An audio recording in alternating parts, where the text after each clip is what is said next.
Also there, Wendy Nix and the Jeffs, Jeff Darlington, Jeff Saturday from NFL Live. Look, we talk so much about these free agent quarterbacks because there's some marquee names in a way that we haven't seen in a long time, if ever. But there are some quarterbacks who will stay put, and there's some question marks regarding what we will see in 2020. I'll start with Baker Mayfield, because when you get to year 3, guys, and you know this, it's a real litmus test, right? You're not a rookie.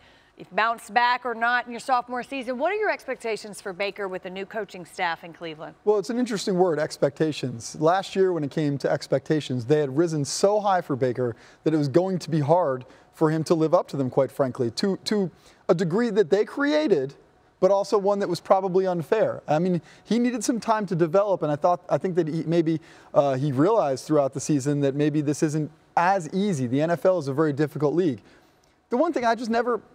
Freddie Kitchens, not to pile on at this point, because I think it's just better to just move on in some capacity, but hey, why not one more time? I just never thought that that was going to be the right hire for a young player like Baker and a team that needed to be pulled together. I think that Kevin Stefanski, coming off of the Mike Zimmer ways, I just think that will be better for Baker, and I think it'll be a more stable situation for the you think about you think about Minnesota and where he has been. It is, I mean, it's a pretty solid organization. They're pretty straight at it, and so when you think about what Baker Mayfield went through last year, to your point, bringing in OBJ with Landry and just all the pieces and parts, and everybody thinks that because you have talented football players, this thing's just going to come together. It does not, and I think a lot of pressure was put on Mayfield, and to a large extent, quarterbacks get way too much credit when they win and way too much credit when they lose. I think a lot of that went to Baker Mayfield, but ultimately this team was not in a position to win as people had expectations placed on them. And so I think hopefully it gave him some humble pie a little bit. He realized you got to kind of come back. What can I do to get better as a quarterback? How can I help my team? And let me tell you, when you can't help your team, you can't help your team outside of the locker room talking to people. You got to be in the locker room. You got to be on the field working to get better each and every week. And how do you elevate the guys around you? I think coming into his 3rd year, that's really where he'll make the most progress. A different personality altogether, different team really, a different team makeup, but a similar situation in terms of production and question marks, and that would be Sam Darnold with the Jets, who at this point, I mean, are you starting to ask the question if we found the right guy? It seems people still think he is. Oh, yeah, he's a talented quarterback. I mean, you keep hearing that. Yeah, but he is, and I think that it's to your point, like their expectations really honestly couldn't be lower at this point, you know, and I think that actually will serve, once again, when you talk about expectations, sometimes that serves teams well. Adam Gase is the kind of guy, like he will defend Sam Darnold to the end. Like he really has his quarterback's back. Yes. And I think that it'll be good for Adam to come into a year when he starts to understand that New York landscape a little bit, understand how to kind of galvanize his team in a way that is healthy.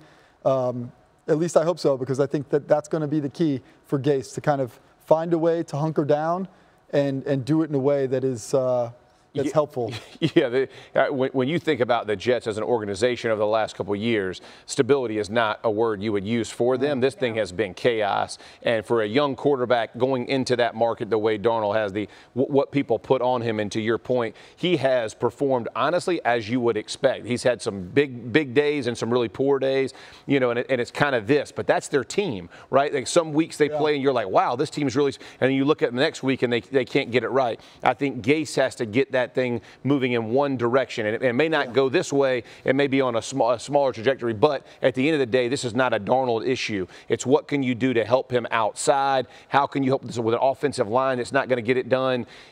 Pieces and parts have to be replaced for this team to really take the next step. On the opposite end of that spectrum, Jeff Saturday, I will say, in terms of stability, are the Pittsburgh Steelers. Consistent head coach, consistent ownership, just consistent all the way around.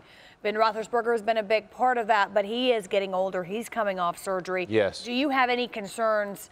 Not that he can't be productive. I think we all agree he can, but that he'll return to the form of which we've become accustomed. Yeah, I mean, it's one of those for a guy who has been as efficient as he has.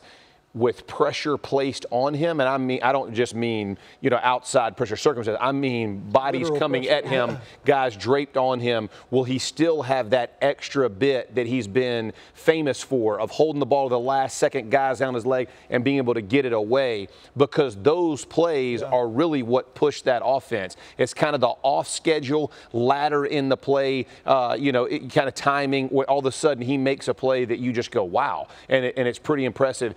I think to the normal throw, he'll get back pretty quickly. It's can he respond to that will really differentiate this offense and take them to where can they be Super Bowl contenders, playoff contenders? Because at last year, they were right on the cusp, even having a quarterback merry-go-round, and all the, you know, they kind of found a way. So it's a good football team. If he does just his part, I think they're back in the mix. I got to tell you what, whether you're talking about the draft or free agents or guys that are staying put, they're oh my the quarterback gosh. landscape during this offseason truly is fascinating. You can catch us every weekday on NFL Live. Everyone, thank you for watching ESPN on YouTube. For more sports, more analysis, download the ESPN app. And for live streaming sports and premium content, subscribe to ESPN Plus. We'll see you there.